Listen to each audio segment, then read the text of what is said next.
Let's take a big step back and we'll talk about dividend basics.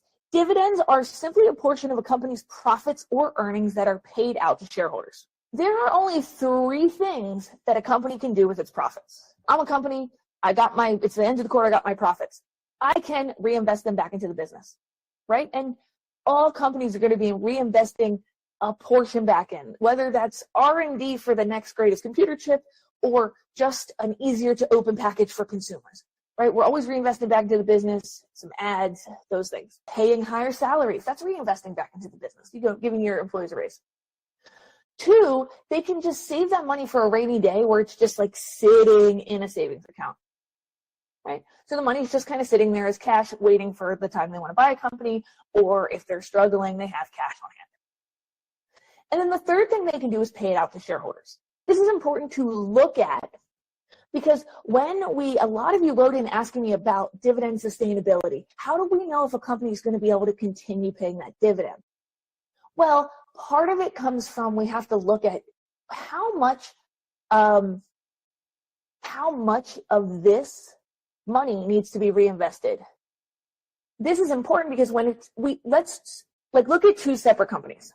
Okay, we got Coca-Cola, right? We know that's a big dividend payer. Warren Buffett loves Coca-Cola. He talks about how he drinks a ton of Coca-Cola, right? And he loves the dividends. He got it at a great price before I was born. Coca-Cola does not really need to reinvest back into the business, right? It runs some ads. It tried making new Coke.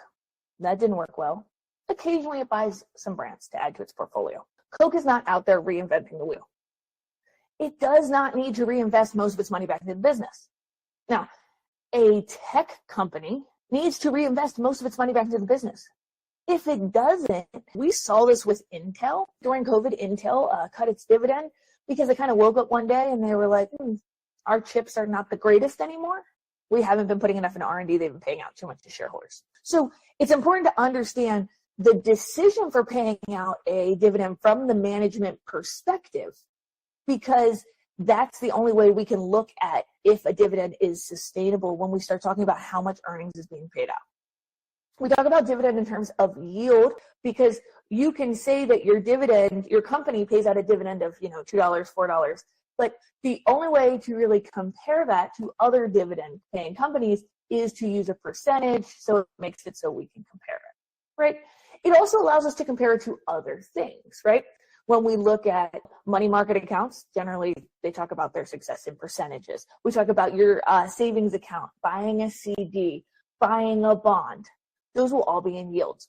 So we use yield as this easy way to compare different things. So the yield percent is the annual dividends you're paid divided by your share price, right?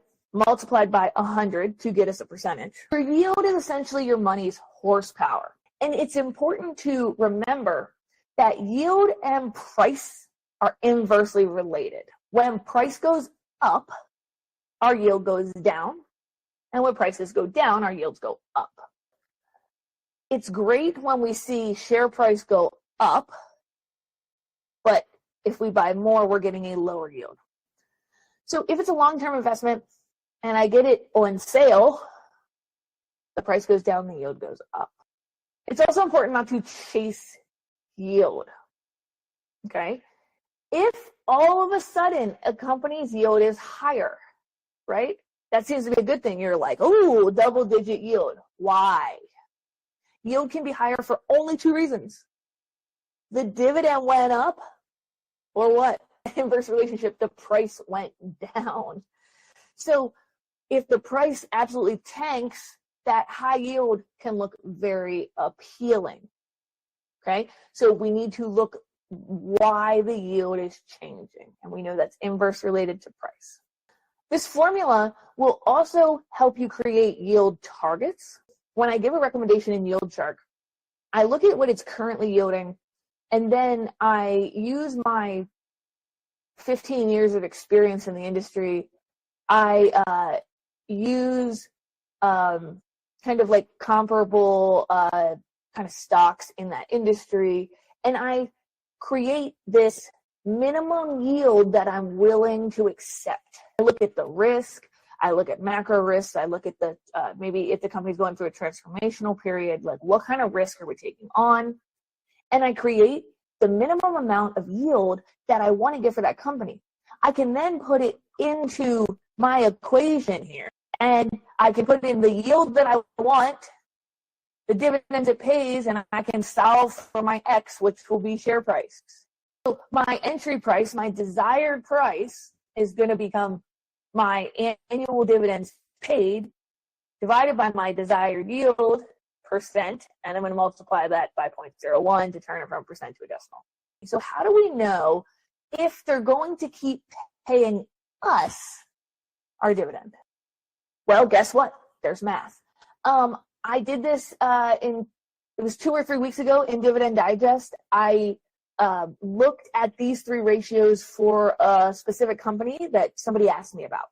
So if you are more like you want to see the numbers and how I went through it, on the, like I said, I think it was 2 or 3 issues ago in Dividend Digest. There's 2 ways to do this. I know you see 3 formulas, but technically the first 2 formulas are 2 different ways to do the same thing. Okay? So the most common one that people talk about is payout ratio.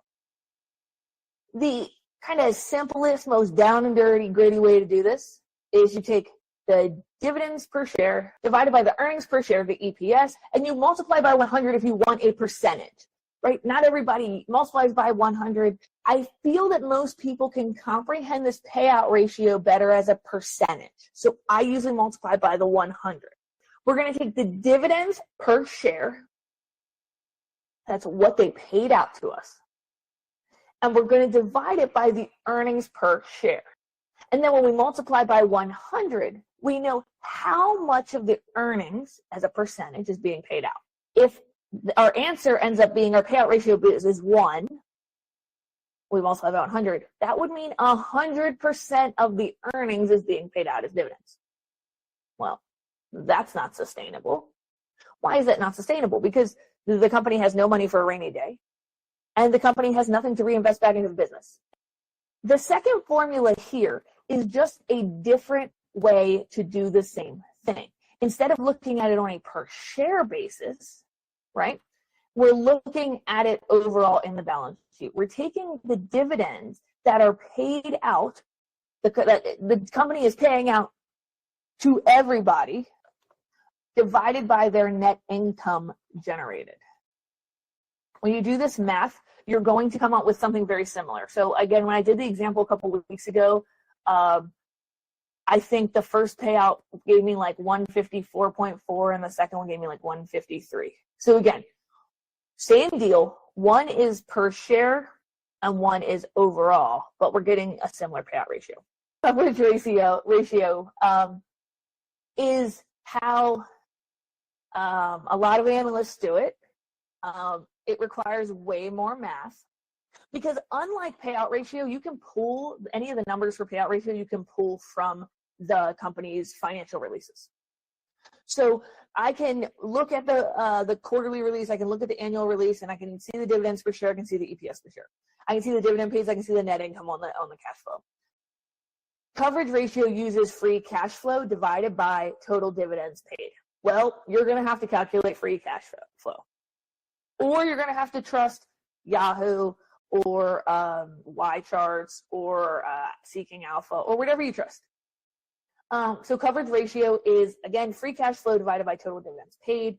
The difference between payout ratio and coverage ratio is how much coverage there is.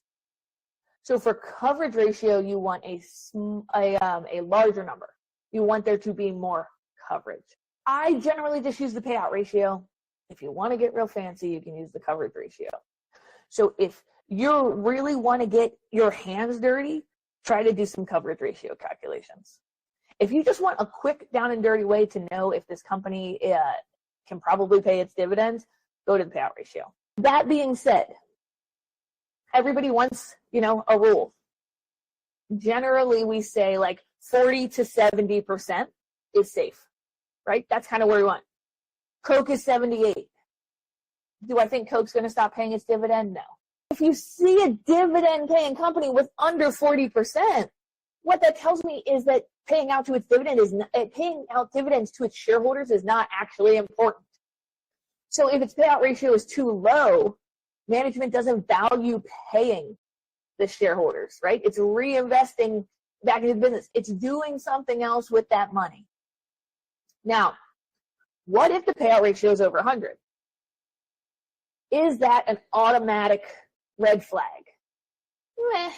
It could be a yellow flag. If a company is going through a transformational period and they want to keep paying their dividend, they will use credit to pay their dividend. Most of you all got a mortgage to get your house, car loan to get your car. Companies can do that to pay their dividend. Now, that starts to get concerning when we're doing that quarter after quarter after quarter. If the transformational period is not seem to be progressing. So there are red flags, like red, it's a red to a yellow flag. It tells you have to dig deeper to see what's going on with the company. So now you kind of got like the dividend basics. So if you wanted to go out and get some dividend stocks, you've got kind of the math to figure out if your money is working for you, and you've got the math to figure out if the dividend's sustainable.